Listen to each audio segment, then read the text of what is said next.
కొరింథీయులకు రాసిన 2వ పత్రిక 13వ అధ్యాయము 4వ వచనం. బలహీనతను బట్టి ఆయన సిలువ వేయబడిన కానీ దేవుని శక్తిని బట్టి జీవించుచున్నారు. మేమును ఆయన యందుండి బలహీనులమై ఉన్నాము కానీ మీ ఎడల దేవుని శక్తిని బట్టి ఆయనతో కూడా జీవము గలవారు. పరిశుద్ధుడైన మా యేసుక్రీస్తు ప్రభువా, చదవబడిన లేఖన భాగాన్ని బట్టి మీకు వందనాలు, స్తోత్రాలు. లేఖన భాగంలోని సత్యాన్ని గ్రహించి మా జీవితంలో నీవిచ్చిన సంపూర్ణత వాక్యం ద్వారా మేము సంపాదించుకుని నీ కృపలో ప్రభా కట్టబడటానికి మమ్మల్ని జ్ఞాపకం చేసుకోవాల్సిందిగా నీ వాక్యం ద్వారా మా జీవితాలను కట్టుకుని పరిశుద్ధపరచబడి నీతో నిత్య సహవాసం చేయటానికి తగిన యోగ్యతను కృపను మాకు అనుగ్రహించవలసిందిగా వాక్యమై ఉన్న ప్రభు యేసుక్రీస్తు నామమున అడిగి వేడుకుంటున్నాం పరమ తండ్రి, ఆమేన్. దేవుని నామానికి వందనాలు. కూడి వచ్చిన మీ అందరికీ ప్రత్యేకమైన వందనాలు తెలియజేస్తున్నాను. ఈరోజు చదవబడిన వాక్య భాగం ద్వారా మనము నేర్చుకోవాల్సిన సందేశం ఏమిటంటే, యేసుక్రీస్తుని నమ్ముకున్న వారముగా ఎక్కడైతే మనం పడిపోయామో, ఏ స్థితిలో అయితే మనం జారిపోయామో ఆ స్థితి నుంచి మనము తిరిగి కట్టబడాలి. అంటే క్రైస్తవులందరూ కూడా పునరుద్ధరించబడాలి. పునరుద్ధరించబడినప్పుడే మనం పరిపూర్ణతను సాధించగలం. ఈరోజు మనం ధ్యానాంశం ఏమిటంటే, perfection is equal to restoration. Perfection is equal to restoration అంటే మనము పరిపూర్ణులుగా కట్టబడుట అనగా ఏ స్థితిలో అయితే పడిపోయామో ఆ స్థితిలో నుంచి తిరిగి కట్టబడుట. మీకు అర్థం కావాలంటే, ఏదైనా వనములో దేవుడు సృష్టించిన మానవుడు దేవుని కృప నుంచి పాపం చేసి బయటకు వచ్చేసాడు. ఏదైనా వనము నుంచి గెంటి వేయబడ్డాడు. కానీ ప్రభువైన యేసుక్రీస్తు అనే ఆ కడపటి ఆదాము వల్ల మరలా దేవునితో సహవాసం చేసేదానికి తిరిగి కట్టబడ్డాడు. అంటే పరిపూర్ణత అనగా ఏదైతే మనం కోల్పోయామో దాన్ని తిరిగి సంపాదించుకుంటమే పరిపూర్ణత. Perfection is nothing but restoration. ఇది జ్ఞాపకం పెట్టుకోండి.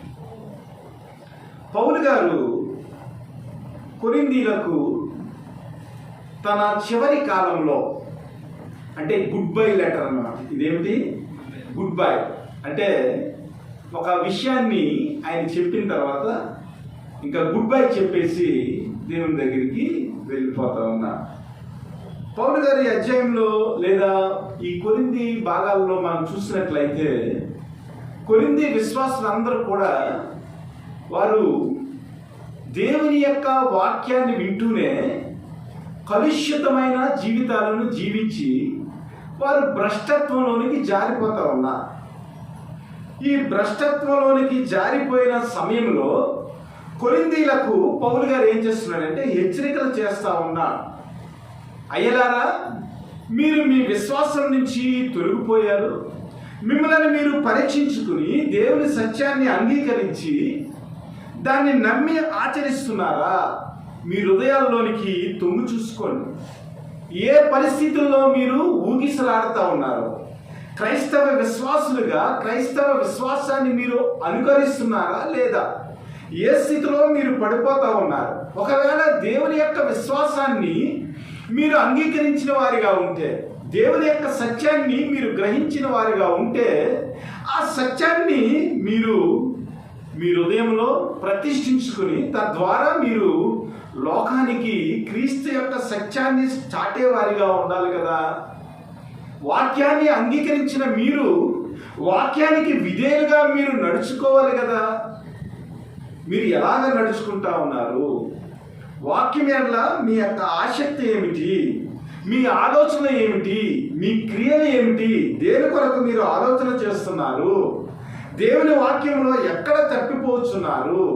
ఇవన్నీ విషయాలు జ్ఞాపకం చేస్తూ దేవుని యొక్క తీర్పు ఉందని, మీరు పడిపోయిన స్థితిలో నుంచి మళ్ళా క్రీస్తులో కట్టబడకపోతే, క్రీస్తులో ఉన్న ఆ పరిపూర్ణతలోనికి మీరు రాలేకపోతే నేను వచ్చినప్పుడు మిమ్మల్ని తప్పక శిక్షిస్తానంటున్నాను. ఎందుకు పౌలు ఇంత గట్టిగా కొరింథీ సంఘాన్ని హెచ్చరిస్తా ఉన్నాడంటే, 12వ అధ్యాయంలో మనం ఆలోచన చేసినప్పుడు ఒక విషయం కనపడతా ఉంటుంది. ఇదిగో నేను అతిశయపడటానికి నేను మీకు చెప్పడం లేదు, కానీ ఒక వ్యక్తి ఉన్నాడు. ఆ వ్యక్తి శరీరంతో వెళ్ళాడో లేదా ఆత్మతో వెళ్ళాడో నేను ఎరగను, కానీ ఆ వ్యక్తి 3వ ఆకాశంలోనికి వెళ్ళాడు. ఆ 3వ ఆకాశంలోకి వెళ్ళి పరదేశంలోనికి కొనుక్కోబడి వశంప సత్యము కాని మాటలు వినను, ఆ మాటలు మనుష్యులు పలకకూడదు అంటున్నాడు. అంటే పౌలు దేవుడిచ్చిన కృపను బట్టి, దేవుని యొక్క ఆ దేవుని యొక్క ప్రేమను బట్టి పౌలు ఏం చేశాడంటే 3వ ఆకాశంలోనికి వెళ్ళిపోయాడు. దేవుడు ఆ ప్రత్యక్షత ఇచ్చాడు.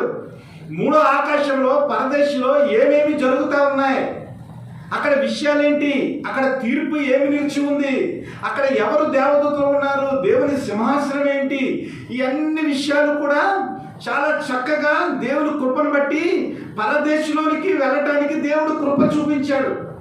నేను శరీరంతో వెళ్ళానో లేక ఆత్మతో వెళ్ళానో నేను చెప్పను, కానీ వశంప సఖ్యము కాని విషయాలు అక్కడ ఉన్నవి, వాటిని చెప్పడానికి వీలు లేదు. అయినా కూడా నేను అతిశయపడటం లేదు. ఎందుకంటే పరలోక ప్రత్యక్షతను చూడటానికి, పరదేశకు కొనుక్కోబడి దేవుని యొక్క ఆ మహిమేమిటో చూడటానికి దేవుడు నాకు అవకాశం కల్పించాడు. కానీ ఈ లోకములో నేను హెచ్చింపబడకుండా ఉండేదానికి దేవుడు ఏం చేశాడంటే శరీరంలో ఒక ముళ్ళునిచ్చాడు నాకు. ఆ ముళ్ళును తీసుకుంటానికి ముమ్మారు నేను ప్రార్థన చేశాను. ప్రార్థన చేసినప్పుడు దేవుడు ఏమన్నాడంటే, నా కృప నీకు చాలు ఇంకా అని దేవుడు సెలవిచ్చాడు. కాబట్టి ఏ వ్యక్తి కూడా అతిశయపడటానికి భూలోకంలో వీలు లేదు, కానీ పరలోకంలో ఉన్న స్థితి ఏమిటో నేను చూశాను. కాబట్టి ఆ స్థితికి తగ్గట్టుగా మీ జీవితాన్ని మీరేం చేయాలి, మరలా ఎక్కడైతే పడిపోయారో అక్కడ కట్టుకుంటానికి మీరు ప్రయత్నం చేయాలి. లేకపోతే దేవుని యొక్క తీర్పు నిలిచి ఉంటుందని మీ కొరకు నేను ప్రార్థన చేస్తూ ఉన్నాను. మీ కొరకు నేను ప్రాకులాడుతూ ఉన్నాను. ఈ లోకంలో నా పరిస్థితిని చూసినప్పుడు, ఈ లోకంలో క్రైస్తవ జీవితం యొక్క పరిస్థితిని చూసినప్పుడు, ఈ లోకపరంగా మనం అందరము బలహీనులుగా కనబడతాం. కానీ ప్రభు అయిన యేసుక్రీస్తునందు మనం బలవంతులం. కాబట్టి బలవంతుడైన యేసుక్రీస్తుని కలిగి ఉన్నవారముగా ఈ లోకంలో బలహీనులుగా కనపడినప్పటికీ పరదేశంలో ఉన్న భాగ్యాన్ని బట్టి మనం ఏం చేయాలంటే, ఎక్కడైతే మనం పడిపోయామో అక్కడ తిరిగి కట్టబడి సంపూర్ణతలోనికి క్రైస్తవులందరూ రావాలని ఆయన ఏం చెప్పాడంటే, తన తుది హెచ్చరికగా కొరింథీ సంఘానికి ఆయన ఏం చేస్తున్నాడంటే హెచ్చరికలు చేస్తూ వారి కొరకు ప్రార్థిస్తూ వారిని దీవించినట్లుగా ఈ 13వ అధ్యాయంలో మనం చూస్తాం. అంటే ఎక్కడైతే పడిపోయారో అక్కడ తిరిగి కట్టుకోవాలని వారిని హెచ్చరిస్తూ ఉన్నాడు. ఎలాగ కట్టబడాలో వారి కొరకు ప్రార్థన సహాయతను చేస్తూ ఉన్నాడు. అలాగే వారు కట్టబడి దేవుని కృపలో ఎదిగేదానికి, నిజమైన క్రైస్తవులుగా జీవించేదానికి, వారు క్రీస్తులో నడిపింపబడాలని వారికి ఆశీర్వాదాన్ని కూడా పౌలు దయచేస్తున్నట్లుగా చూస్తూ ఉన్నాం. 13వ అధ్యాయాన్ని మనం ఆలోచన చేసినట్లయితే ఇక్కడ మొట్టమొదటిగా 13వ అధ్యాయంలో పాపం గురించి మాట్లాడుతూ ఉన్నాడు.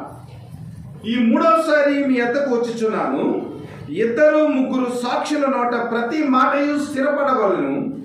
నేను మునుపు చెప్పితిని, నేనిప్పుడు మీ యొద్ద లేకున్నను, 2వసారి మీ యొద్ద నున్నట్టుగానే మునుపటి పాపము చేయుచుండిన వారికి మిగిలిన వారందరికీ ముందుగా తెలియజేయలేదేమనగా, నేను తిరిగి వచ్చిన ఎడల కనికరము చూపను, క్రీస్తు నా యందుండి పలుకుచున్నాడని రుజువు కోరుచున్నారా?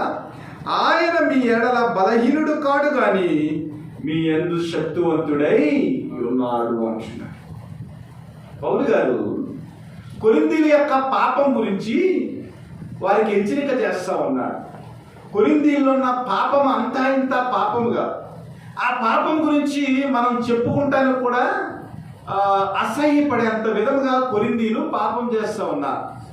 ఈ లోకంలో కూడా క్రైస్తవులు అనేవారు, ఈ లోకంలో క్రీస్తును అంగీకరించిన వారు, ఈ లోకంలో క్రీస్తు కొరకు మరి సేవ చేస్తానని ఒప్పుకున్న వారు కూడా అనేక మంది మరి సత్యము కానీ పాపములను చేస్తూ దుర్భరమైన జీవితాలను గడిపేవారిగా కనబడతా ఉన్నారు.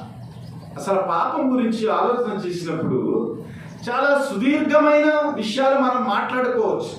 చాలామంది ఏమనుకుంటా ఉంటారంటే పాపం అంటే శారీరక పరమైన పాపమే అనుకుంటా ఉంటారు. నో, శారీరక పరమైన పాపమే కాకుండా మన జీవితంలో గర్వం ఏదైతే ఉందో, మన జీవితంలో అందం విషయమై అతిశయం ఏదైతే ఉందో, మన జీవితంలో దేవుడిచ్చిన సమృద్ధిని కూర్చిన విషయాలు ఏమైతే ఉందో, మన జీవితంలో ఉన్న దేవుడిచ్చిన బలాన్ని కూర్చిన అతిశయం ఏదైతే ఉందో, మోహపు చూపులు ఏవైతే ఉన్నావో, ఎక్కువగా తినటం ఏమైతే ఉందో, ఇలాగ రకరకాల పాపాల గురించి మనం ఆలోచన చేసినప్పుడు రకరకాల పాపాలు ఉన్నవి. ఆ పాపము విషయంలో మనం ఏం చేయాలంటే దేవుని యొక్క కృపను బట్టి పునరుద్ధరించుకోవాలని మన పౌలు గారు కొరింథీయులకు హెచ్చరిస్తున్నట్లుగా మనం చూస్తూ ఉన్నాం. అనగా కొరింథీయులకు ఏదైతే హెచ్చరిక చేశాడో దేవుడు, ఆ హెచ్చరికలన్నీ విషయంలో కూడా మనము కూడా హెచ్చరింపబడి దేవుని యొక్క ప్రేమకు మనము పాత్రులు కాబడాలి అనేది కొరింథీయులకు రాసిన విషయము.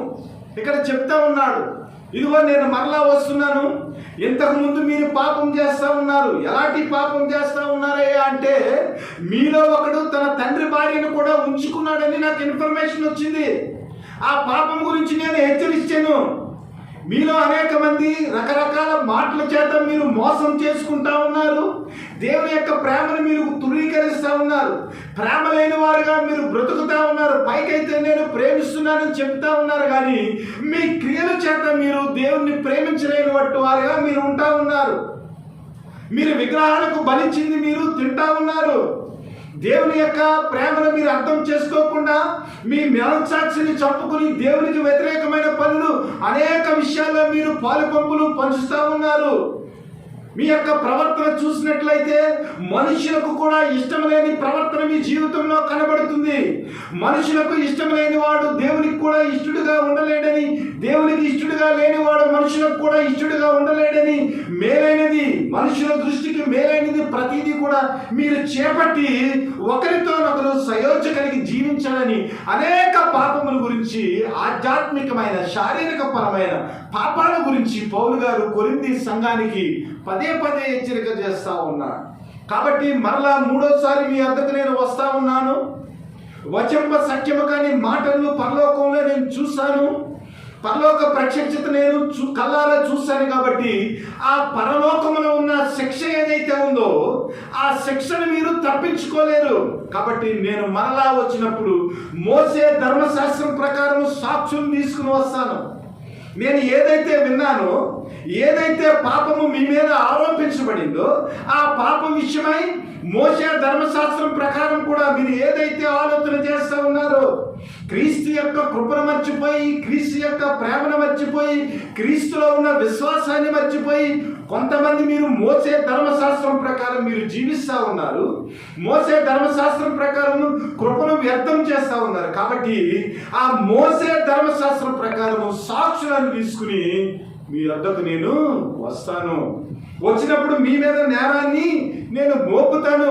ఇంతకుముందు ఏ పాపం గురించి అయితే మిమ్మల్ని హెచ్చరించానో ఆ పాపం విషయంలో నేను మీకు కనికరం లేకుండా మీ ఎడల నేను మరి తీర్పును తీర్చుతానని కొరింథీయులకు వారి యొక్క పాపాన్ని గురించి, అనగా పౌలు గారి యొక్క మాటలా కనబడుతుంది. కానీ ఈ మాట ఇది సాక్షాత్తు దేవుని మాటే. మనలో చాలామంది పాపాన్ని విడిచిపెట్టకపోవడానికి కారణం ఏమిటంటే దేవుడు దీర్ఘశాంతం గలవాడు కనుక ఆయన శమిస్తాడు అని మనం అనుకుంటా ఉంటాం. అయితే మనం నేర్చుకోవాల్సింది ఏమిటంటే దేవుడు దీర్ఘశాంతం గలవాడే, కానీ దేవుడు దీర్ఘశాంతం చూపించేదానికి కాల పరిమితి ఉందని మీరు జ్ఞాపకం చేసుకోవాలి. మీకు అర్థమైందా? దేవుని యొక్క ప్రేమ, దేవుని యొక్క శాంతం, దేవుని యొక్క కృప అది ఎప్పటికీ నిలిచి ఉంటుంది అని చాలామంది పాపం చేస్తూ ఉన్నారు. అయితే ప్రతి దానికి కూడా ఒక కాలం ఉంది. ఆ కాల పరిమితి లోపే ఏదైతే దేవుడు పాపాన్ని మన జీవితంలో గుర్తు చేశాడో ఆ పాపము నుంచి మనకు బయటికి రావాలి. కాబట్టి పౌలు గారు వచ్చినప్పుడు కనికరం లేకుండా ఎలాగైతే కొరింథీయులకు తీర్పు తీర్చుతాడో అలాగే ప్రభు వచ్చినప్పుడు కూడా ఎవరిని విడిచిపెట్టకుండా అందరినీ కూడా ఆయన తీర్పులోనికి తెస్తాడు. ఇది మనం జ్ఞాపకం చేసుకోవాలి. కాలం గురించి చాలా ఎక్కువగా ఆలోచన చేయాలి. కాల పరిమితి, ఇదే మిక్కిలేనుకుల సమయము, ఇదినే రక్షణ దినము. ఎందుకంటే దేవుడు వచ్చే లోపల మన జీవితం ఉండకపోవచ్చు, లేదా మన జీవితం ఉన్న కాలంలోనే దేవుని యొక్క తీర్పు రావచ్చు. కాబట్టి time is very essential. Time చాలా చాలా చాలా ప్రాముఖ్యమైంది. మన కొరకు ఎప్పుడు కూడా టైము ఆగదు. కాబట్టి అనుకూల సమయం అందే ఆయన మన మొరను విని మనకు రక్షణ దయచేయటానికి ఆయన దీర్ఘశాంతాన్ని చూపిస్తూ ఉన్నాడు. అయితే ఆయన యొక్క దీర్ఘశాంతము కాల పరిమితితో కూడిందని అర్థం చేసుకుని మన జీవితము ముగిసే లోపలనే క్రీస్తుని మనం అంగీకరించేవారిగా, క్రీస్తు కొరకు జీవించేవారిగా, క్రీస్తు ఏదైతే పాపాన్ని జ్ఞాపకం చేస్తున్నాడో ఆ పాపాన్ని విడిచిపెట్టి దేవుని యొక్క కనికరంలోనికి మన జీవితాన్ని నడిపించుకునేవారిగా మనం ఏం చేయాలంటే దేవుని కృపలో బలపడేవారిగా ఉండాలి. ఎందుకంటే ఇక్కడ ఆయన ఏం చెప్తున్నాడంటే క్రీస్తు నాయందు పలుకుచున్నాడని రుజువు కోరుచున్నారా? మీరు క్రీస్తే పలుకుతున్నాడు, నేను కాదు, క్రీస్తే తీర్పు తీరుస్తాడని ఒకవేళ మీరు రుజువు కోరుతున్నారేమో. ఆయన మీ ఎడల బలహీనుడు కాడు గాని మీ యందు శక్తివంతుడై ఉన్నాడు. ప్రజలు క్రీస్తు గురించి ఎలాగ ఆలోచన చేస్తూ ఉన్నారంటే, క్రైస్తవుల యొక్క సహనాన్ని గురించి ప్రజలు ఎలాగ ఆలోచన చేస్తూ ఉన్నారంటే, ఇదిగో ప్రభువైన యేసుక్రీస్తు వారు బలహీనుడు కాబట్టి ఆయన చనిపోయాడు. రోమా యొక్క అధికారాన్ని ఎదిరించలేని పరిస్థితుల్లో, ప్రభుత్వాన్ని కూలదేయలేని పరిస్థితుల్లో ఆయన రాజుగా వచ్చాడని చెప్పాడు. కానీ ఆ రాజరికాన్ని చూపించకుండా బలహీనుడుగా కలవరి శిలువలో చనిపోయాడని ప్రజలు అనుకుంటున్నారు. ఈ రోజున క్రైస్తవులు కూడా చాలా మంది క్రీస్తు బలహీనుడని అనుకుంటా ఉన్నారు, ఆయన తీర్పు తీర్చలేడని అనుకుంటా ఉన్నారు. పేతురు గారు పత్రికలో రాస్తూ అంటూ ఉంటాడు, పూర్వకాలమందు నవాహు దినాలని జ్ఞాపకం చేసుకోండి. నవాహు దినముల్లో దేవుని యొక్క తీర్పు ఎలా వచ్చిందంటే, ఆయన దీర్ఘశాంతంతో కనిపెట్టినప్పుడు 120 సంవత్సరాలు ఆయన సువార్తను ప్రకటించాడు. సువార్తను నవాహు ద్వారా దేవుని ఆత్మతో ప్రకటించినప్పుడు ప్రజలందరూ కూడా తీర్పు వస్తాదులే రాదులే అనుకున్నారు, ఇష్టం వచ్చినట్లు వారు ప్రవర్తించారు. కానీ సడన్గా ఒక రోజున దేవుని యొక్క ఉగ్రత వర్షం రూపంలో వచ్చి మొత్తం భూలోకం అంతా కూడా తుడిచివేయబడ్డారు. దాని గురించి ఆయన జ్ఞాపకం చేస్తూ, ఇదిగో నోవాహు జలప్రళయం అయిపోయింది, దేవుని తీర్పు వస్తాడని అంటున్నారు, కానీ రాదనుకుని వారు ఏం చేస్తున్నారంట, తమ ఇష్టం వచ్చినట్లు గడిపేస్తూ ఉన్నారట. కాబట్టి దేవుడు జ్ఞాపకం చేస్తూ ఉన్నాడు, మనం సంతోషంగా ఉన్నప్పుడు, తాగుచూ తిరుచు ఉన్నప్పుడు, పెళ్ళిళ్ళు చేసుకుంటూ ఉన్నప్పుడు, కాలమంతా కూడా చాలా మామూలుగానే సాదాసీదాగా జరుగుతుంది అని అనుకుంటా ఉన్న సమయంలో ప్రభు ఏం చేస్తాడంటే దొంగ వలే వచ్చేస్తాడు. అంటే దొంగ ఎప్పుడు వస్తాడో మనకు తెలియదు. మనం ఆదమరిచి పడుకున్నప్పుడు, మెలకువ లేనప్పుడు దొంగ వచ్చి ఏం చేస్తాడంటే మన ఇంటినంతటిని కూడా ఆయన దోచుకుంటాడు. అలాగే ప్రభు యేసుక్రీస్తు వారు కూడా వస్తారేంటి? అంత్యకాలం గురించి పేతురు గారు 2000 సంవత్సరాల నుంచి మాట్లాడుతూ ఉన్నారు. తిమోతికి రాసిన పత్రికలో అంత్యకాలంలో అపాయకర సమయాలు వస్తాయని మరి క్రీస్తు శకం నుంచి 2000 సంవత్సరాల నుంచి ప్రకటిస్తూనే ఉన్నారు. దేవుని యొక్క అంతం వస్తుందా, దేవుని యొక్క తీర్పు వస్తుందని చాలామంది మెలకువలేని నిద్రపోతుతనంలో తమ జీవితాలను పాపంలో నడిపించుకుంటా ఉన్నారు. అంటే ప్రభు అయిన యేసుక్రీస్తు వారి జీవితాలకి ఎలా కనబడుతున్నాడంటే బలహీనుడిగా కనబడుతూ ఉన్నాడు. ఈ రోజున వ్యక్తులందరూ కూడా ఎందుకు పాపం చేస్తూ ఉన్నారండి అంటే మనం బలహీనులం కాబట్టి కదా. ఎలాగ బలహీనులు? మనం ఆత్మీయ స్థితిలో బలహీనులుగా ఉన్నాం. కానీ మన ఆత్మీయ స్థితి ఎంత బలహీనతలో ఉందంటే యేసుక్రీస్తు కూడా బలహీనుడనే మనము పాపం చేస్తూ ఉన్నాం. ఒక భార్య పాపం చేస్తూ ఉందండి. ఎందుకు భార్య పాపం చేస్తుందంటే తన భర్త బలహీనుడని, తన భర్త ఆమెను ఏమి చేయలేడని విరవిగానే పాపం చేస్తూ ఉంటుంది. కానీ ఆ భర్త బలహీనుడు కాదు, దీర్ఘశాంతంతో ఓర్చుకుంటున్నాడని ఎప్పుడు తెలుస్తుందంటే తన కోపం వచ్చి ఆ భార్యను ఏదో ఒకటి చేసినప్పుడు ఏమవుతుందంటే ఆ భర్త యొక్క బలం ఏమిటో భార్యకు అర్థమవుతుంది. ఈ రోజున అనేక మంది పాపములు చేయటానికి కారణం ఏమిటంటే ప్రభు అయిన యేసుక్రీస్తు బలహీనుడు, ఆయన తీర్పు తీర్చలేడు, ఆయన వస్తాడో రాడో అసలు ఉందా ఇదంతా మిథ్య అనుకుని ఏం చేస్తానంటే ప్రభు అయిన యేసుక్రీస్తుని బలహీనుడుగా వారు ఆలోచన చేసి పాపానికి వారు దగ్గర అయిపోతూ ఉన్నారు. ఏదో రోజున ప్రభు యేసుక్రీస్తు బలహీనుడిగా ఈ లోకంలోనికి తీర్పు తీర్చే కొదం సింహంగా వస్తాడు. అప్పుడు ఏమవుతుందంటే యేసుక్రీస్తు యొక్క బలం ఏమిటో వారికి అర్థమవుతుంది.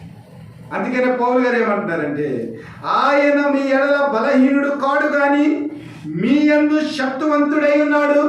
బలహీనతను బట్టి ఆయన సిలువ వేయబడెను కానీ దేవుని శక్తిని బట్టి జీవించుచున్నాడు. మేమును ఆయన యందు ఉండి బలహీనులమై ఉన్నాము కానీ మీ ఎడల దేవుని శక్తిని బట్టి ఆయనతో కూడా జీవించగలవారము అంటున్నాడు.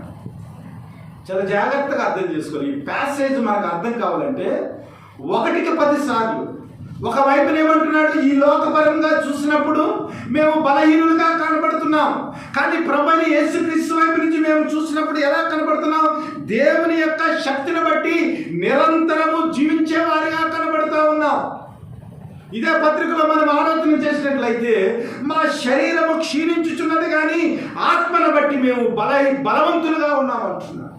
ఇంకో చోట 10వ అధ్యాయంలో మేము చూసినట్లయితే మేము శరీరపరంగా మేములను మీరు చూసినప్పుడు చాలా బలహీనులుగా కనబడుతున్నాము కానీ సాతాను యొక్క దుర్గములను, ఈ లోకం యొక్క కట్టడలను ప్రతి దాన్ని కూడా ప్రభు అయిన యేసుక్రీస్తు యొక్క శక్తిలో మేము దుర్గములను పడగొట్టగల శక్తివంతులుగా క్రీస్తులో ఉన్నామని పౌలు చెప్తా ఉన్నాడు. అనగా ఈ లోకంలో క్రీస్తు కొరకు జీవించే జీవితం ఏదైతే ఉందో, ఈ లోకంలో క్రీస్తు కొరకు బ్రతికే జీవితం ఏదైతే ఉందో, ఈ లోకంలో క్రీస్తును అంగీకరించిన వారికి సిలువను గూర్చిన శక్తి ఎలాగైతే వెరుతనంగా కనబడుతుందో, క్రీస్తు కొరకు జీవించేవారు వారు శక్తివంతులుగా ఆత్మీయ స్థితిలో మనం చూడగలం.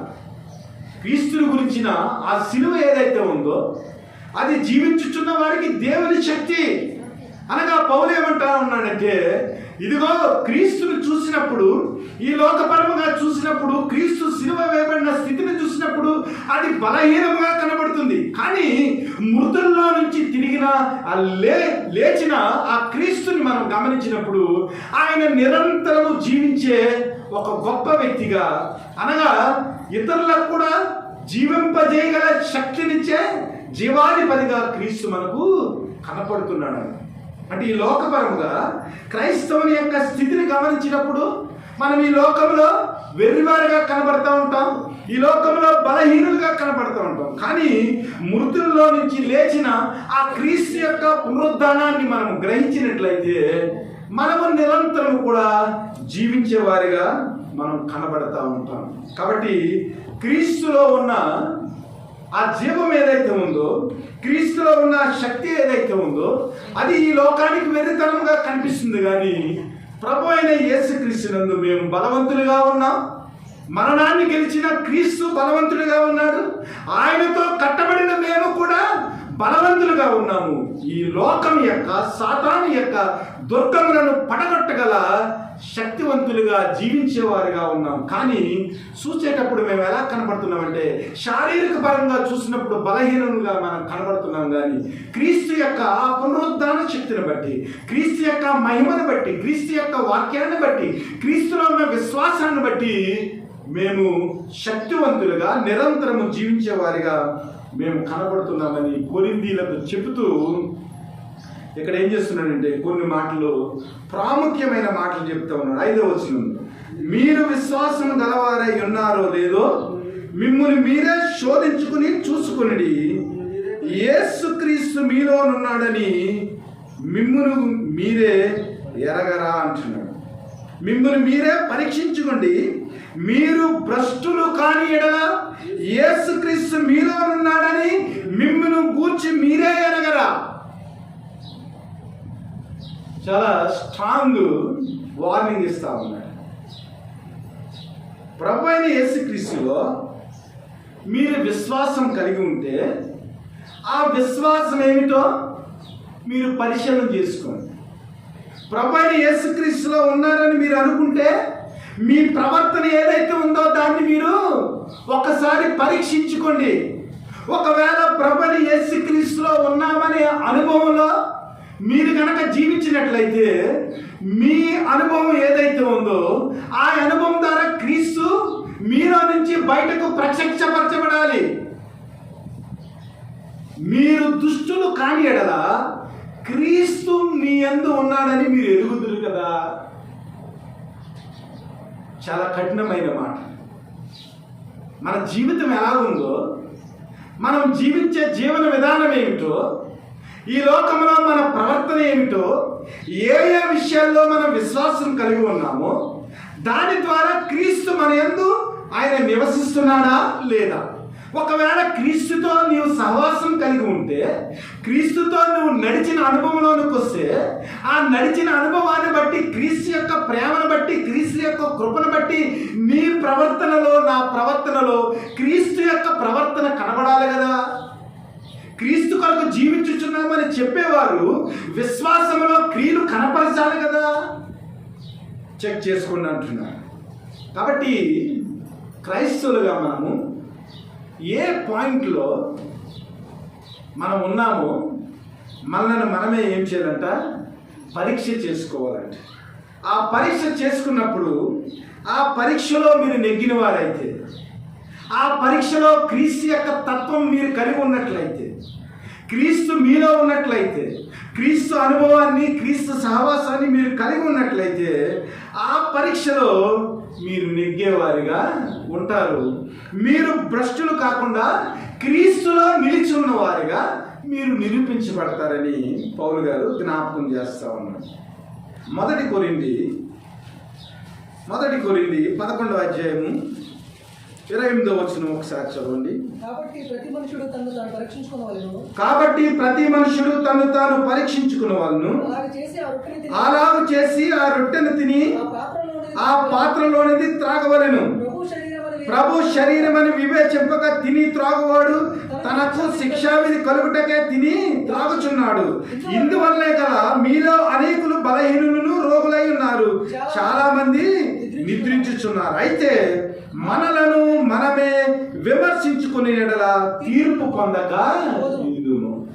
పరీక్ష చేసుకోమని, దేవునితో ఉన్నామని, దేవుని యొక్క ఆ ప్రేమలో మేము నడుస్తున్నామని, విశ్వాసం కలిగి ఉన్నామని మనము మన గురించి రూఢీపరచుకున్నప్పుడు ఈ పరీక్ష కూడా చేసుకోవాలి. ఎందుకంటే ఎవడైతే దేవునిలో ఉన్నానని, దేవుని కృపలో నేను నిలిచి ఉన్నానని అనుకుంటా ఉన్నాడో వాడు తన్ను తాను పరీక్షించుకోవాలంట. కొరింథీయులకు దేవుడు చెప్తా ఉన్నాడు, అయ్యా దేవుని యొక్క శరీరంలో, దేవుని యొక్క రక్తంలో మీరు పాలుపంపులు పంచుతున్నారు కదా, దేవుని యొక్క రొట్టెను, దేవుని యొక్క ద్రాక్షారసాన్ని మీరు తాగుతున్నారు కదా. మరి దేవుని యొక్క రొట్టెను, దేవుని యొక్క ద్రాక్షారసాన్ని మీరు తింటా ఉంటుంటే, వివేచన కలిగి పశ్చాత్తాపడి తింటా ఉంటుంటే, మీలో అనేక మంది మరి ఎందుకు బలహీనులైపోతా ఉన్నారు? దేవుని యొక్క రొట్టె ఆశీర్వాదము, దేవుని యొక్క రక్తము మనకు శరీరాన్ని ఇస్తుంది. క్రీస్తు యొక్క పునరుద్ధాన శక్తిని, లేపబడిన క్రీస్తు యొక్క శక్తిని మన శరీరాల్లో నింపుతుంది. క్రీస్తు యొక్క శరీరంలో మనము కూడా పారిభాగస్వం అవుతున్నాం. క్రీస్తు యొక్క రక్తము ద్రాక్షారసం రూపంలో మన శరీరంలో ప్రవహిస్తుంది. అలాంటి పునరుద్ధాన క్రైస్తవులుగా, పునరుద్ధానం చెందిన క్రీస్తును స్వీకరించిన వారిగా మరి మన జీవితంలో బలహీనత ఎందుకు వస్తుంది? మన జీవితంలో అనారోగ్యం ఎందుకు వస్తుంది? మన జీవితంలో అనేక మంది ప్రభు దగ్గరికి ఎందుకు చేరుతా ఉన్నారు? ఎందుకు అస్వస్థులుగా ఉండి ప్రభువులో నిద్రిస్తూ ఉన్నారు? అంటే ఏదో సంథింగ్ ఫాల్ట్ ఉందన్నమాట. మీరు వివేచన లేకుండా తీసుకుంటా ఉన్నారు. దేవునిలో విశ్వాసం లేకుండా ఆయన రొట్టెలో మీరు పాలుపప్పులు పంచుకుంటా ఉన్నారు. మీ ప్రవర్తన దేవునికి విరోధంగా ఉంది. కాబట్టి మీరేం చేయాలంటే అస్వస్థులు కాకుండా ఉండినట్లు, బలహీనులు కాకుండా ఉండినట్లు, మీలో అనేక మంది నిద్రించకుండా ఉండినట్లు, మరణించకుండా ఉండినట్లు మీరేం చేయాలి? మిమ్మల్ని మీరు పరీక్షించుకోవాలి. చాలా గట్టి వార్నింగ్ ఇస్తున్నట్లుగా మనం చూస్తా ఉన్నాం. కొలస్సీలకు రాసిన పత్రిక 1వ అధ్యాయం 23వ వచనం. కొలస్సీలకు రాసిన పత్రిక 1వ అధ్యాయం, పునాది మీద కట్టబడిన వారై స్థిరముగా ఉండి మీరు విన్నట్టు ఆకాశం క్రింద ఉన్న సమస్త సృష్టికి ప్రకటింపబడినట్టు ఈ సువార్త వలన కలుగు నిరీక్షణ నుండి తొలగిపోకుండా విశ్వాసమందు నిలిచి ఉండి నేడలా ఇది మీకు కలుగును అంటున్నారు. చూసారా? మీరు పునాది మీద కట్టబడిన వారా కాదా? ఒకవేళ ఏదైతే వాక్యం విన్నారో, ఏదైతే వాక్యం ద్వారా మీరు రక్షింపబడ్డారో, సమస్త సృష్టికి ఏదైతే సువార్త ప్రకటించబడిందో, అనగా క్రీస్తు మన కొరకు చనిపోయినని, క్రీస్తు మన కొరకు పాపంగా చేయబడినని, క్రీస్తు మన కొరకు మరలా తిరిగి లేచినని, ఆయన తిరిగి లేచిన దేవుడు క్రీస్తు తండ్రి దగ్గరికి వెళ్ళాడని, మరలా తిరిగి ఆయన సువార్తలో చెప్పబడిన రీతిగా తిరిగి వచ్చి మన అందరికీ తీర్పు తీరుస్తాడనే ఈ పునాది ఏదైతే ఉందో, అనగా క్రీస్తు మరణం అనే పునాది ఏదైతే ఉందో, క్రీస్తు పునరుద్ధానం అనే పునాది ఏమైతే ఉందో, క్రీస్తు శిలువ అనే పునాది ఏదైతే ఉందో, ఆ పునాది మీద కట్టబడిన రీతిగా, ఆ పునాదిలో ఉన్న విశ్వాసాన్ని మీరు ప్రకటించిన రీతిగా, ప్రకటింపబడిన విశ్వాసంలో మీ జీవితాన్ని కట్టుకున్న విశ్వాసులుగా మీరు ఉన్నారో లేదో మీరేం చేయాలి? పరీక్షించుకున్నాను. 2వ అధ్యాయం 7వ వచనం ఒకసారి చూడండి. కావున మీరు ప్రభువైన క్రీస్తు యేసును అంగీకరించిన విధముగా ఆయన యందు వేరి పాడిన వారై ఇంటి వలె కట్టబడుచు, మీరు నేర్చుకున్న ప్రకారము విశ్వాసమందు స్థిరపరబడుచు, కృతజ్ఞతా స్తుతులు చెల్లించుట యందు విస్తరించుచు ఆయన యందు ఉండి నడుచుకోండి. ఫైనలైజ్ చేస్తున్నారు. మీరు ఏదైతే ప్రభువైన యేసుక్రీస్తుని అంగీకరించారో ఆ విధముగా వేరు పారిన వారై, అంటే మీ విశ్వాసంలో మీరు లోతుగా వేరు పారిన వారై ఉన్నట్లయితే ఆ వేరు నుంచి ఏమవుతుందంటే ఆ క్రీస్తు అనే ఆ విశ్వాసపు వేరు నుంచి విశ్వాసపు ఫలాలు వస్తాయి. ఆ క్రీస్తు అనే ఆ వేరు ఏదైతే ఉందో ఆ వేరు నుంచి మీరు కట్టబడిన వారిగా ఆత్మ ఫలాలు ఫలించేవారిగా ఉంటారు. కొరింథీయులకు రాస్తూ రోమాపత్రికలో రాస్తూ అంటాడు, వేరు పరిశుద్ధమైతే కొమ్మలు కూడా పరిశుద్ధమే కదా.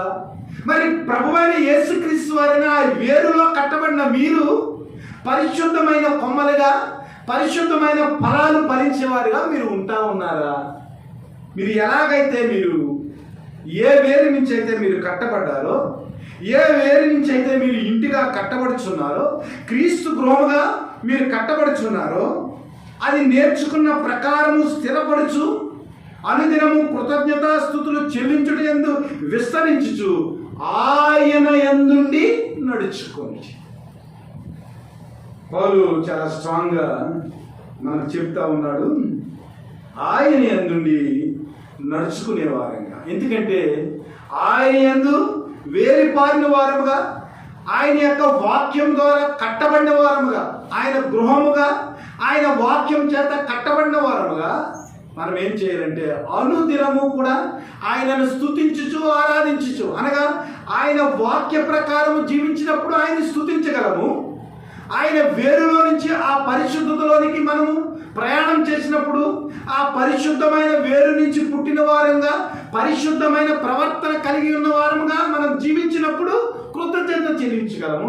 అప్పుడు ఏమవుతుందంటే మన జీవితము ఆయన యందుండి నడుచుకునే జీవితముగా మన జీవితం ఇతరులకు కూడా అనబడుతుంది. కాబట్టి ఇలాంటి విషయాల్లో మనం ఎలాగున్నామో మనం పరీక్షించుకుని మనము క్రీస్తుకి అనుగుణముగా మన జీవితం ఉందా లేదా, లేదా క్రీస్తుకు వ్యతిరేకంగా మనం ప్రయాణం చేస్తూ ఉన్నామా, ఆయన ప్రేమ యందు కట్టబడ్డామా, ఒకవేళ ఆయన ప్రేమ మనలో ఉంటే మనం ఎలాగ జీవిస్తున్నాము, క్రీస్తు అనుభవం కలిగి జీవిస్తున్నామా, లేదా భ్రష్టత్వంలో మనం జీవిస్తున్నామా, కొరింథీయులాగా దేవుని యొక్క వాక్యాన్ని చెరిపి దుష్ట ప్రభావం వైపు మన జీవితాలను నడిపించుకుంటున్నామా అనే దాని గురించి మనం ఏం చేయాలంట, మీరే శోధించుకుని చూచుకునుడి, మిమ్మల్ని మీరే పరీక్షించుకునుడి, మీరు భ్రష్టులు కాని ఎడల యేసుక్రీస్తు మీలోనున్నాడని మిమ్మల్ని గురించి మీరే ఎరుగుదురు కదా. అంటే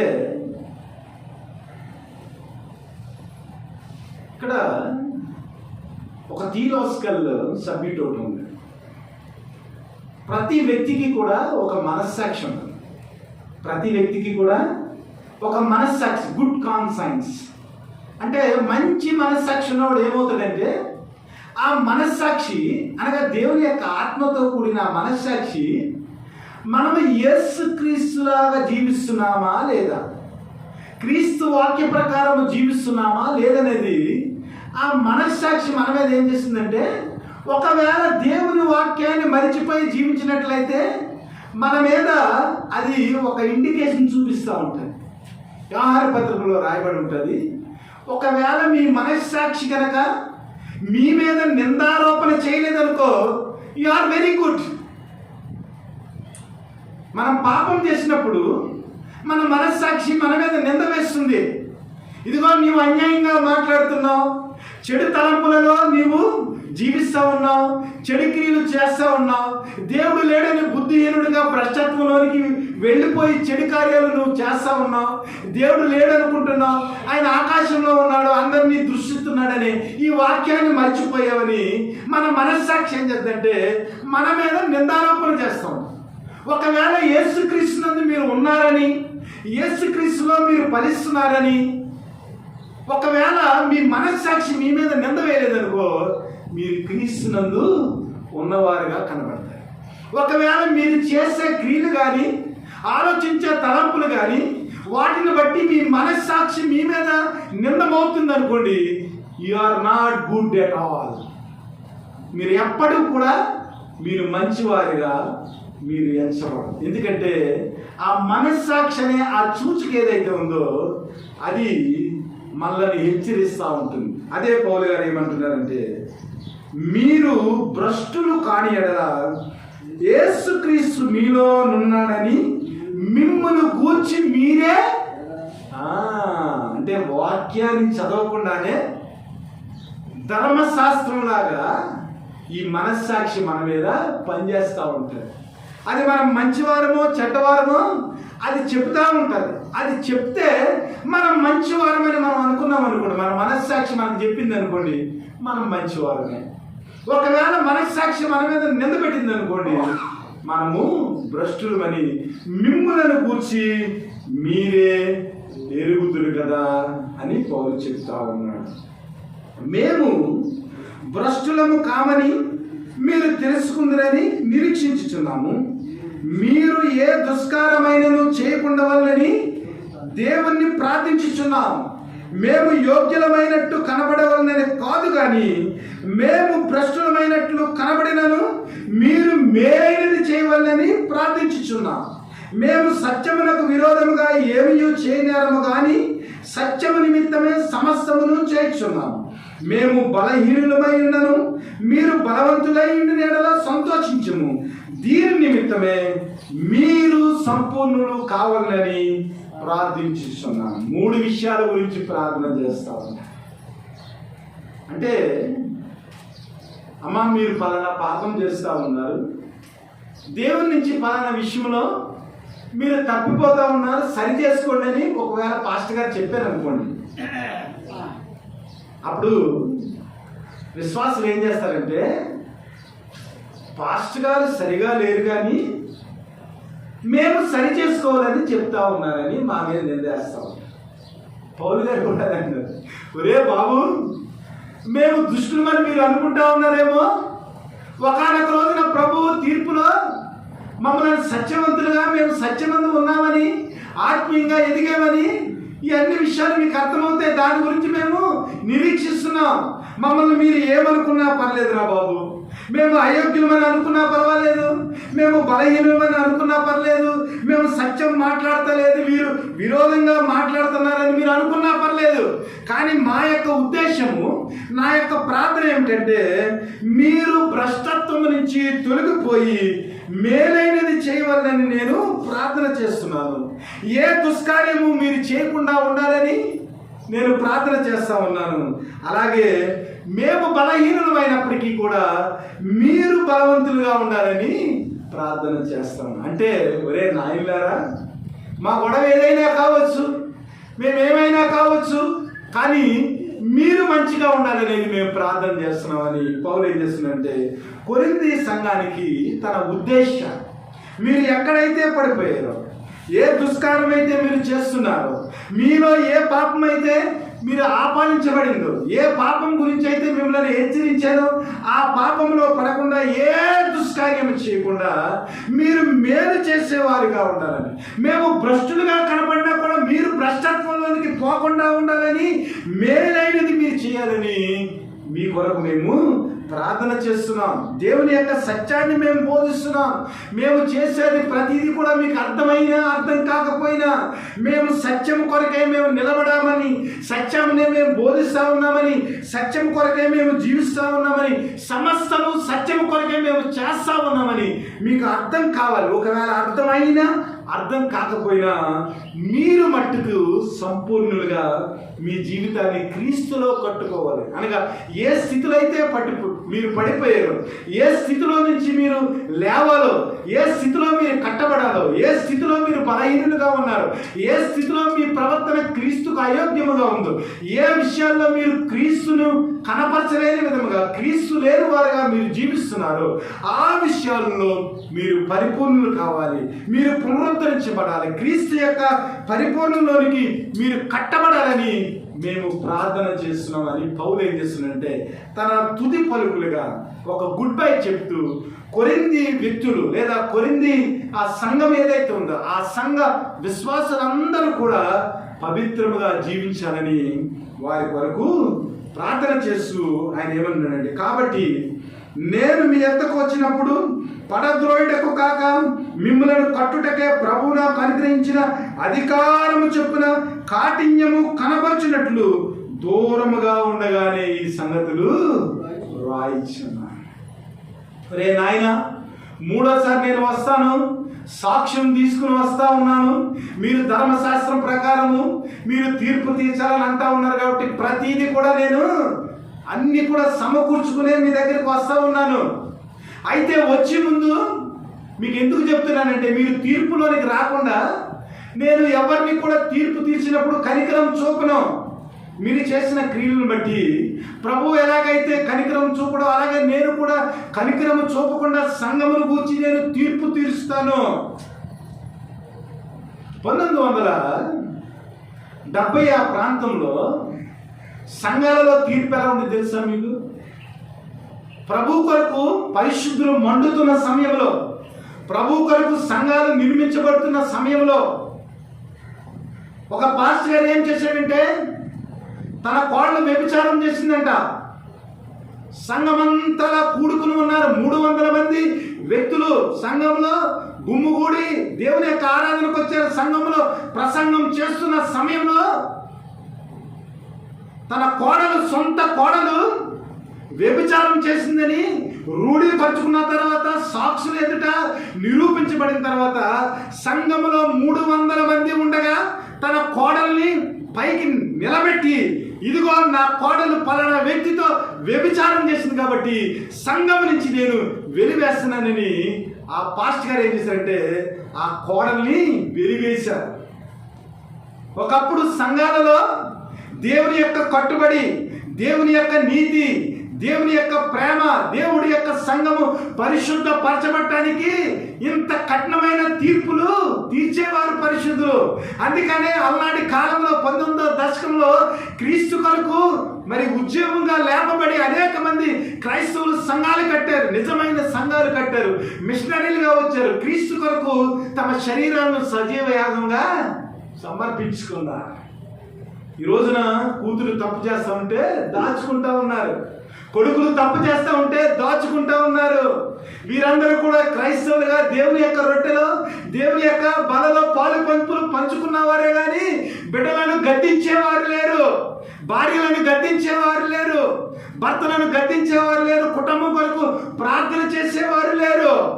అందువల్లనే ఈ రోజున క్రైస్తవ సంఘాలు ఏమవుతున్నాయంటే ఉద్యమం లేని సంఘాలుగా, శక్తి లేని సంఘాలుగా, క్రీస్తు లేని సంఘాలుగా, ఈ రోజున పరిశుద్ధత లేని సంఘాలుగా క్రైస్తవ సంఘాలన్నీ కూడా తయారైనవి.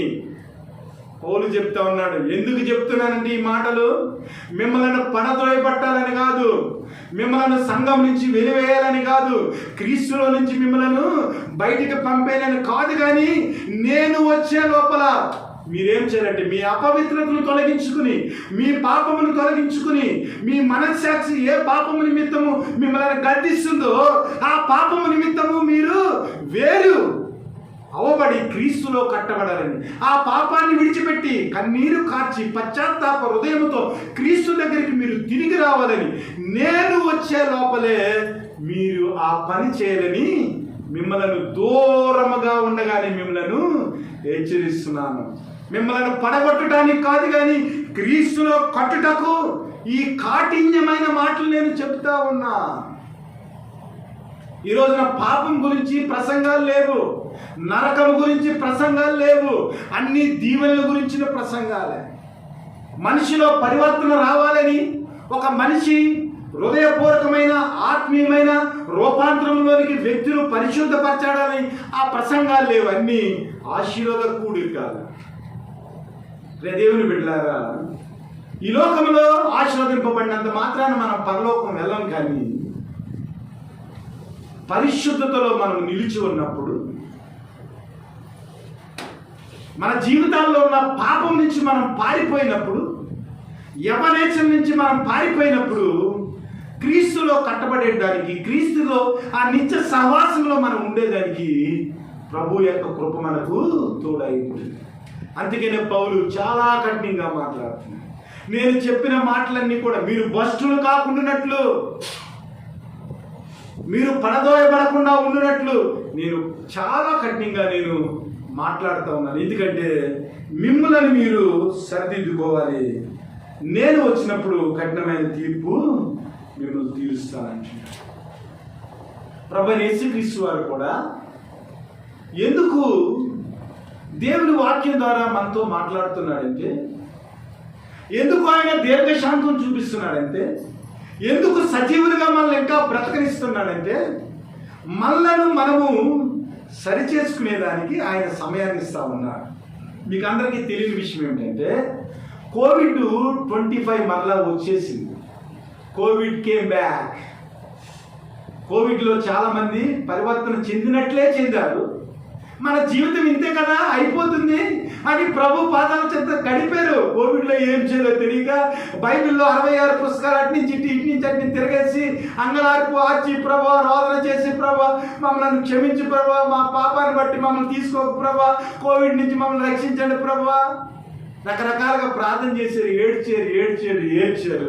వ్యాక్సిన్ చేసుకున్నారు. కొంతమంది దేవుని దగ్గర తిరిగారు, కొంతమంది తిరిగినట్లే తిరిగి మరలా ఏం చేశారంటే మరలా బుద్ధి గడ్డి తినే స్థితిలోనికి వెళ్ళిపోతా ఉన్నారు. కొన్ని వేల మంది, కొన్ని లక్షల మంది, ప్రపంచమంతా కోట్ల మంది మన ముందు చనిపోయారు. అప్పుడు భయభ్రాంతులు చెందాం. అయ్యో నా పాపాన్ని బట్టి నాకు ఇది వచ్చింది. అనేక మంది మనలను వెలివేశారు. అనేక మంది నూకరాజు పాస్టర్ గారి దగ్గర, నూకరాజు డాక్టర్ గారి దగ్గర లక్షలు తీసుకుని మందిరాలు నిర్మించుకున్నారు. నూకరాజు గారికి, వాళ్ళ కుటుంబానికి కోవిడ్ వస్తే ఒక్కడ కూడా పాల ప్యాకెట్ ఇవ్వకపోతే ఆయన ఎంత బాధపడి యూట్యూబ్లో ఏడ్చాడు. తల్లిదండ్రులను సమాధి పెట్టిలో పెట్టి సమాధి చేయలేక వారిని కాలువల్లో వదిలేశారు. మున్సిపాలిటీ వారు శవాలన్నింటినీ కలిపి ఒకే చోట కుప్ప వేసి పెట్రోల్ పెట్టి తగలబెట్టేస్తారు. కొంతమంది మనం కోవిడ్ వచ్చింది చచ్చిపోతామని వారి ఆస్తులు అన్నీ కూడా వదిలేసి గోదావరి బ్రిడ్జి మీదకి వచ్చి ఆ యొక్క కారుని అక్కడ పెట్టి కుటుంబం అంతా కలిసి దూకేశారు గోదావరిలో. ఇలాంటి పరిస్థితుల నుంచి దేవుడు మనల్ని బ్రతికించాడు. కోవిడ్ నుంచి బ్రతికించి మనకు జీవాన్ని ఇచ్చాడు. మరలా మన జీవితము క్రీస్తులో సాఫీగా సాగేదానికి ప్రభు సహాయం చేశాడు. అయినా క్రైస్తవుల్లో పరిపూర్ణమైన పునరుద్ధరణ లేదు. పరిపూర్ణమైన క్రీస్తు ఆ పరిపూర్ణత లేదు, సంపూర్ణత లేదు. దేవుని బిడ్డలారా, దేవుడు అవకాశాలు అన్నిసార్లు దేవుడు. ఒకవేళ కోవిడ్-25 కనుక విస్తృతం చెందితే కోవిడ్-19 వచ్చిన వ్యాక్సిన్స్ ఏమి కూడా పనిచేయవు. మనం భయభ్రాంతులు కాకుండా ఉండేదానికి అధికారులు కొన్ని దాచేస్తూ ఉంటారు. జ్ఞాపకం పెట్టుకోండి. పౌలు ఏమంటాడంటే, మనం బ్రతికి ఉన్నాను, చనిపోయినాను, మనము క్రీస్తు వారమై ఉన్నాము. ఎలాగే చెప్పాడు ఈ మాట. ఒకవేళ బ్రతుకున్నా చనిపోయినా మనం క్రీస్తు వారమే. బ్రతికినాను క్రీస్తు కొరకే బ్రతుకుతున్నాం, చనిపోయినాను క్రీస్తు కొరకే చనిపోతున్నాం. 5వ అధ్యాయంలో అంటాడు, మీరు చనిపోయినను బ్రతికినను క్రీస్తుకి మిగుల అపేక్ష గలవారే, క్రీస్తుకు ప్రియులుగా ఉండాలని మిమ్మల్ని నేను బ్రతిమాలుకున్నాను. ఎందుకంటే ఒకానొక రోజున క్రీస్తు న్యాయపీఠం ఎదుట అందరూ కూడా నుంచోవాలి ఆయన. కాబట్టి బ్రతికినను చనిపోయినను క్రీస్తుకి మిగుల ఇష్టలుగా మిక్కిలి దేవుని యొక్క ప్రేమలో క్రీస్తుని మెచ్చే జీవితాలు మీరు కలిగి ఉండాలని నేను మిమ్మల్ని బ్రతిమాలుకునిచున్నాను. అంటే తీర్పు రాకముందు, తీర్పు తీర్చక ముందు చాలా కఠినంగా మాట్లాడాడు కదా. ఇలా చెప్పుకుంటా పోతే ఇన్ని విషయాలు చెప్పవచ్చు. శపితమైన దాంట్లో దేన్ని కూడా నువ్వు ముట్టుకోకూడదు. ఆకాను ఇశ్రాయేలులారా ఎవరు కూడా ముట్టుకుంటానికి వీలు లేదు. శపితమైన దాంట్లో కొంత దొంగిలి తన గుడారములో దాచుకున్నాడంట ఆకాను. నాయనా, నా కుమారుడా, నువ్వు ఎందుకు దొంగిలితివి? చంపేసి ముందు కూడా ఏమన్నాడంటే కుమారుడు అన్నాడు.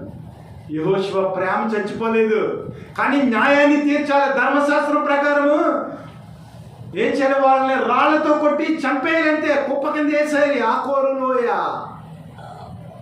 ముందు చెప్పాడు, ఎవడో కూడా శపితమైంది తీసుకోవద్దు నాయన. తీసుకున్న తర్వాత, నాయన ఎందుకు చేసావు నాయన, ఎందుకు నీతో పాటు నీ కుటుంబాన్ని నాశనం చేసావు నాయన అనగానే ఆ మాట నోటంటే వచ్చిందో లేదో ఇశ్రాయేల్ అందరూ కూడా టప్ టప్ టప్ టప్ అని రాళ్ళేసి మొత్తం ఆకాను బిడ్డలను, భార్యని, తన కలిగిన సమస్తాన్ని రాళ్లతో కుప్పగా వేసేసి విత్ ఇన్ సెకండ్. కొన్ని లక్షల మంది ఒకేసారి రాళ్ళు విసిరితే ఒక వ్యక్తి మీద ఎంత కఠినంగా ఉంటుందండి. చెప్పినప్పుడు మనకు అర్థం కాదు. హృదయ కాఠిన్యంతో దేవుడు మాట్లాడుతున్నాడని మనకు అర్థం కాదు. ఎందుకు అంత కాఠిన్యంగా మాట్లాడుతున్నాడు?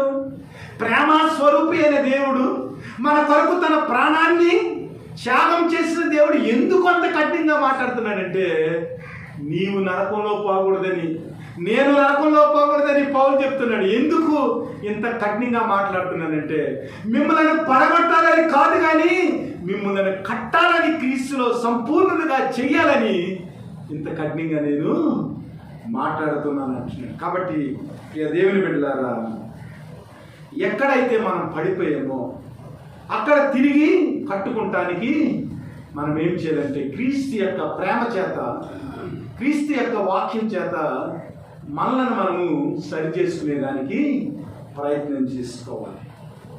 ఎలాగ పరిపూర్ణం కాగలం?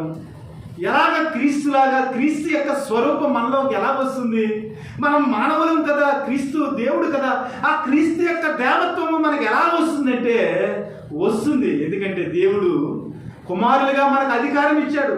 దేవుని యందు విశ్వాసం ఎవరైతే ఉంచుతారో వారందరూ కూడా కుమారులుగా అవటానికి ఆయన అధికారం ఇచ్చాడు. కాబట్టి ఆయన యందు విశ్వాసం ఉంచి మనం ఏం చేయాలంటే ఎక్కడైతే మనం పడిపోయామో అక్కడ మనం కట్టుకుంటే మరలా మనం రిస్టోరు అయినట్లే. మన గుండె బాగోలేదు, గుండెను బాగు చేసుకుంటే మరలా మనం మనిషి అయినట్లే. మన మూత్రపిండాలు బాగోలేదు, మూత్రపిండాలను బాగు చేసుకుంటే మరలా మనం మనిషి అయినట్లే.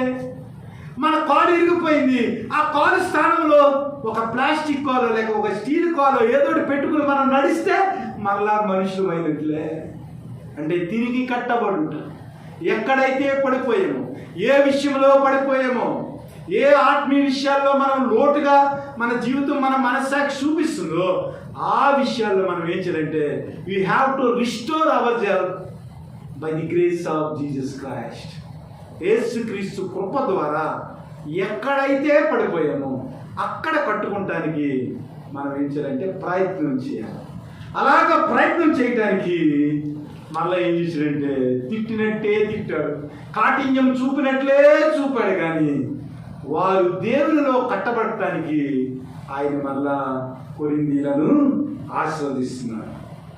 తుదకు సహోదరులారా, ఈ మాట ఉంది, ఏమని ఉందంటే ఇంగ్లీష్లో బై మై ఫ్రెండ్స్ అని. By good bye my friends అంటే ఇంకెప్పటికీ నేను కాపాడను, మీకు గుడ్ బై.